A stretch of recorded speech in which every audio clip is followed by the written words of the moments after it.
This 3-day celebration was around academic fest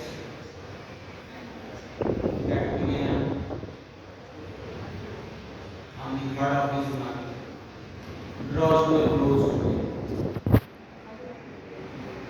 And what an extraordinary success it has been. Yesterday it was richly blessed by Honorable Governor of Bihar, and today it draws to a conclusion with a very lively and timely topic. That is, छात्रों के समग्र विकास में उच्च संस्थानों की शिक्षा संस्थानों की भूमिका. It translates in English as the role of higher education institutions in the all-round development of students. Originally the topic was the challenges and perspectives too, but Mr. Saab cut it short to make it easier and more comprehensible to the students. To tell you frankly, when the two celebrated guests were to come, somehow they didn't come. I wish the program to be either cancelled or postponed. But when I came here, I found it more entertaining in the company of my old friends, because three of the persons we came into the university service in 1996 together, along with our respective principal.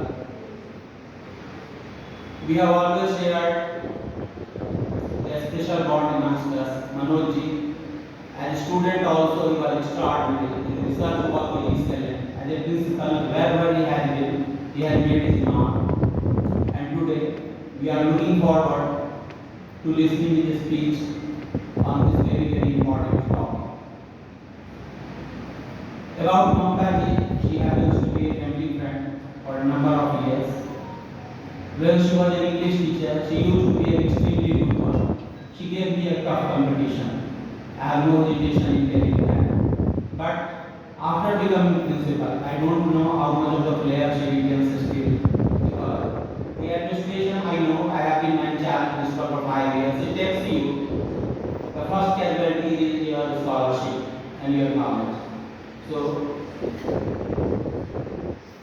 I cannot proceed further on the topic that I have introduced without saying some lines about our principal. He is a dynamo, a powerhouse, a passionate organizer of programs. I call him a master of ceremonies. The way he has been working day in and day out, I always marvel where does his energy come from. Right from dawn to the dusk, not dusk, even late at night, I see him in the campus and go and it comes.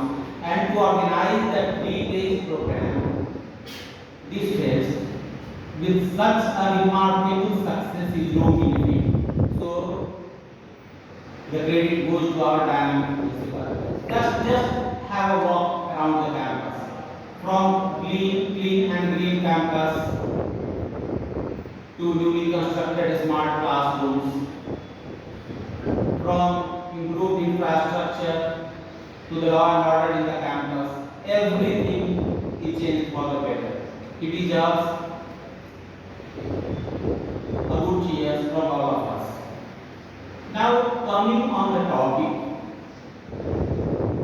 everybody is saying that I should be brief. So I will try to be brief and as simple as possible. The role of higher education in the all-round development of students. We take a journey into the past.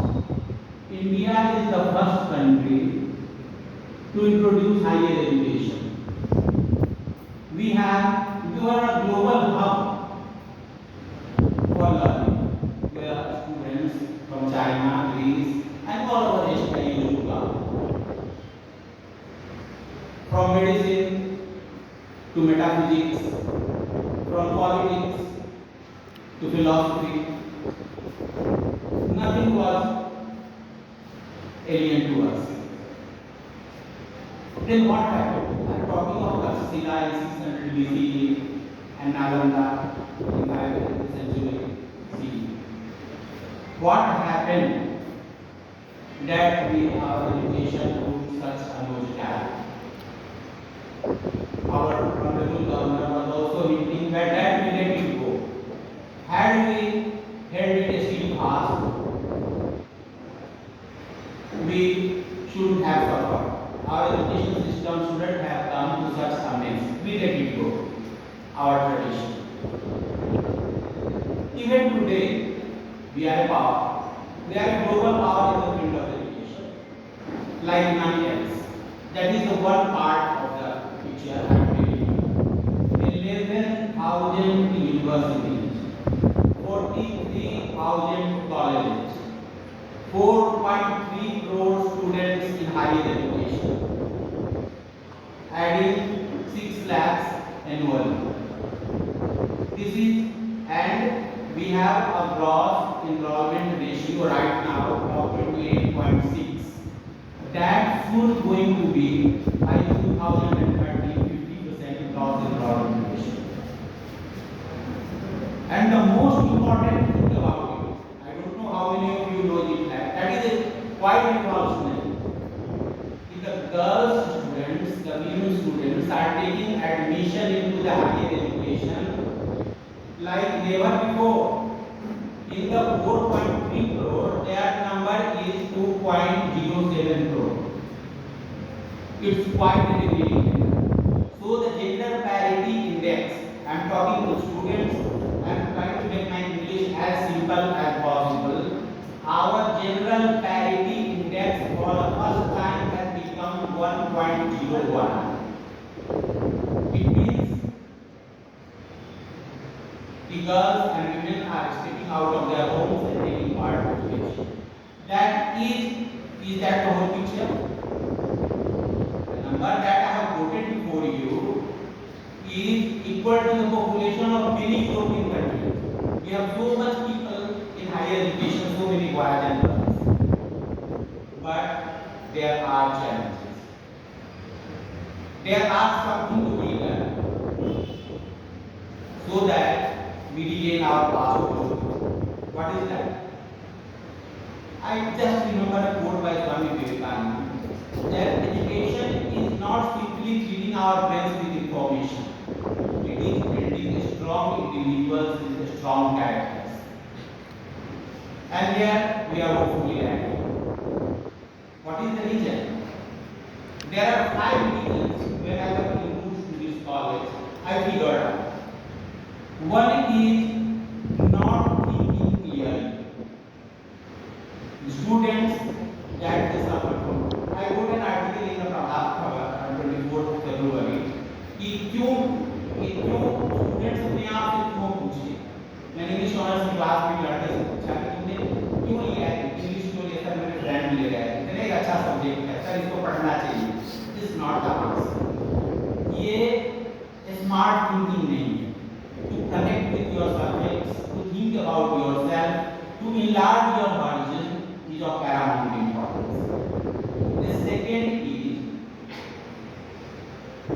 emotional undercurrents. The emotional encounter. Second is that emotional encounter. Most of the students do not bounce back after anxiety, after depression. They don't know how to data here is very compared to that. The third is that Swami Vivekananda said social values. How to build our life, how to lead a community life. That is direct and the fourth is the ethics. The fifth one, most important, is the physical activity. For that, we have to appreciate beauty. For that, we have to build. Nothing is possible without having a solid body. Remember the famous Vivekananda quote, that is one of the finest quotes I have come across. Playing football will bring you nearer to God than studying Gita. Their football is simply a metaphor. What he really meant, you you can't enjoy anything in the world until and unless you are a sound physician. So he said, studying Gita is not important, playing football is important. These are the five values. I again sum up. First of all, we have to think clearly that this is social encounter, social values, ethical values, and then good physics. That is important if we want to usher in a new era of education on Indian traditional knowledge system that was there. But then this is what should happen. What are the challenges? The challenges. Job skill gap. Number one, I am summing up. Job skill gap is should be addressed. We want to be dystopia. We want to usher in Indian knowledge system, but it doesn't mean that we shouldn't look to the West. Why they are progressing so much? There is a gap in our job skill. Just I'm giving you a data. In after completing graduation or higher education, only 52% of our graduates are employable. So what happens to those 48%? Their degrees are what being consigned to the dustbins. 48% is gone. Engineering, after passing out engineering from famous colleges, only 55%. These are the data. India has still data 2023. Only 55% are employable, engineering graduates. Rest 44% are gone. In the arts discipline, even if you are St. Stephen's College, the total data says only 32% are employable. So these are the system, these are the real challenges. And the second challenge, emotional encounter. A recent data says that 1 out of 3 students is suffering from depression or some sort of mental anxiety.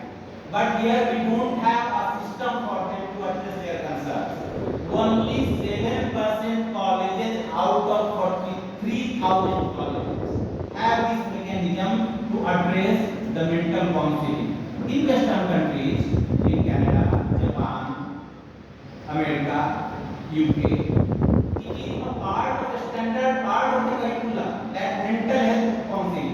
Suppose if one student out of the 3 is suffering from depression, what are you going to be in your education? This all we are talking of all round development. When half of the population is being cut off, half of the graduates. These are the very important. And another problem of equal magnitude is that there is a great digital inequality. This modern education system, just remember one line, everything else is rubbish. If it has to progress, it has to progress on the wings of technology, nothing else. Those past things will not matter in the modern world. Technology alone will drive you forward. Suppose a student who is conversant with augmented reality, virtual reality, the whole world of knowledge is open to him. He gets access to the whole data worldwide. Nothing is comparable to that. This digital inequality or digital divide is taking upon us because only 28% of the students are having internet connection and 63% of rural population are still suffering due to the lack of internet. So what all-round development we are talking of? These problems should be addressed immediately. The fourth problem that I am going to tell before you, inequality. 50% of the colleges do not have digital infrastructure. I just told you, only technology can save us. Those issues talking of all those things, this is the modern world. So 50% of the colleges do not have digital infrastructure and 75% colleges do not have lab facilities. In that condition, it becomes extremely difficult. Remember? So, just to sum up, I am perhaps taking more time, a lot of things are still to discuss. Just to sum up, Abraham Lincoln once said, whatever you talk in the classroom, this is a very critical statement, will tomorrow become the policy of the government. So real information is not passed down in policies. It is passed down what we teach in our classes. It depends upon a personal relationship between the teacher and the student. UNESCO says that the teacher-student ratio should be 1:15. In our country, it's 1:40. In European countries, it's sometimes smaller classrooms are there. 1:10, 1:15. It means a better personal communication between students and the teacher. So these things are mostly lacking. With that, I leave it to our distinguished scholars, and Mamtaji and Haji. About MK Haji, I must say I have been told that in MIT he has done miracles, great resolve and unwavering commitment. He has done some beautiful things there in the field of education, and he is a scholar of no mean name. So today we look forward to getting enlightened by the views of the eminent scholars on the dais, and Professor M.K. Haji. With that, I conclude myself.